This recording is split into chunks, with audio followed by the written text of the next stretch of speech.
बात और बताया था कि जो जिसके पास होगा वही तो देगा। तो भिंडी वाले के पास जाओ और तुम उसको बोलो कि नहीं मुझे तो खीरा चाहिए, तो कहाँ से ला कर देगा? भाई वो भिंडी बेच रहा है, भिंडी तो दे सकता है, खीरे कहाँ से लाएगा? खीरे के लिए हमें अगली दुकान पर जाना पड़ेगा। तो तुम्हारे पास मीठे शब्द हैं तो तुम मीठा बोलोगे, और तुम्हारे अंदर कड़वाहट भरी हुई है तो तुम कैसे बोल सकते हो मीठा? तो सबसे पहले आत्म निरीक्षण करने वाली बात आती है कि गुरु ने क्या कहा कि तुम्हारे मन में कई बार ऐसे आता है ना कि मैं सबके साथ अच्छा करती हूँ, पता नहीं मेरे साथ ही बुरा क्यों होता है। मैंने हमेशा दूसरों की भलाई की है लेकिन लोग हमेशा मुझे बुराई देते हैं।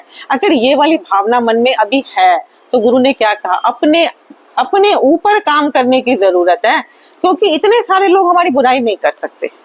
कहीं ना कहीं मुझ में ही कमी होगी जो मुझे दिखाई नहीं पड़ रही है, लेकिन सामने वालों को तो दिखाई पड़ रही है। हमारा मन हर वक्त कुछ ना कुछ सोचता रहता है, मन हमेशा बुरे विचार लाता है।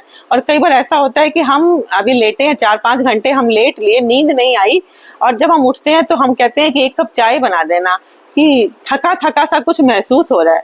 अरे भाई काम तो हमने कुछ किया नहीं था, सारा दिन हम बिस्तर पर पड़े रहे थे, फिर हम थक कैसे गए? तो गुरु बहुत अच्छे से समझाते हैं, कहते हैं कि मन तो काम कर रहा था ना। मन क्या कर रहा था? सोच रहा था, भविष्य के बारे में सोच रहा होगा या फिर भूतकाल की बातें सोच रहा होगा।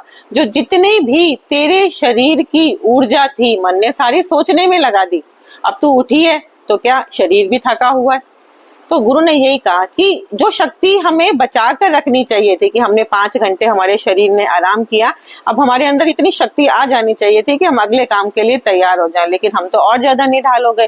क्यों? क्योंकि मन ने हमें दूसरों के बारे में सोच रहा था, अपने बारे में तो बहुत कम सोचता है, दूसरों के बारे में सोचता है कि वो क्या कर रही होगी, क्या बना रही होगी, भविष्य में क्या होगा, इन सारी बातों को मन सोचता रहता है। दूसरों के गुण देख रहे होते तो भी बहुत अच्छी बात थी, लेकिन देखते क्या है? दूसरों की बुराइयां देखने में, पर चिंतन करने में, पर निंदा करने में हमने अपने जीवन की सारी एनर्जी खत्म कर दी। तभी तो बुढ़ापे तक आते आते हम कितने निढाल हो जाते हैं, क्योंकि हमारे पास एनर्जी तो बची ही नहीं है।